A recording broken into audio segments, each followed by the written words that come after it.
佢衝下衝下，一咁攬住，咁一喺打佢頸後打住。我今年88歲，容長興，喺容記個細佬，潮汕北斗北流村人。我大佬15歲參加遊擊隊，個馬德里嘅警衛員，我大佬啦。一個衝鋒槍，一個公民隊，一把遮，同大佬就翻嚟話帶屋企村啲兄弟參加遊擊隊。即係全家參加革命啊！國民黨九龍防治咗我條村啦，遊擊隊就冇得食啦。我個老母呢，用尿桶上邊啲牛屎罐啊，下邊就放啲米啦，送去遊擊隊噶。我老豆呢，跟嗰啲遊擊隊同上連噶，我老母呢就跟遊擊隊同身噶。啲遊擊隊佢就晚頭落嚟瞓覺噶。我61年當炮兵，最細嗰個細佬鐵道兵咯。49年起生。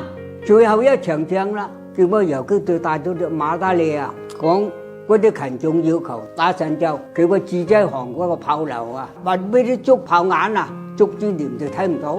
咁佢一衝過咧，我個大佬咧，仲打到頸後死㗎。佢咪捧到個槍口嗰度，佢又打住個隊長㗎嘛。係為咗保護馬達利，係啊咁起生㗎。我今年64歲，叫馬偉籌，係阿馬德利嘅仔。我爸爸係欣洋台獨立大隊嘅大隊長，新州呢邊打國民黨嘅。容基係我爸爸嘅警衛，容基烈士咧就係解放戰爭最後一戰喺強攻新州敵炮樓嘅時候犧牲嘅。我爸爸就好深印象啊，成日同我講佢容基好英勇咯，為咗革命獻身，佢成個容家對革命貢獻都好大。着重就係講佢媽媽幫助好大對遊擊隊生活啊。戰爭啊、打仗啊嗰啲各方面嘅嘢都幫助好大咯。容基個弟弟咧就成日話對佢大佬即係好多嘢都已經冇記憶啦，墓碑喺邊度都唔知。咁我咧就早2年咧視頻號度睇到話有個欣洋台獨立大隊嘅紀念館，咁啊新州烈士陵園咧就有容基烈士嗰個墓碑喺度。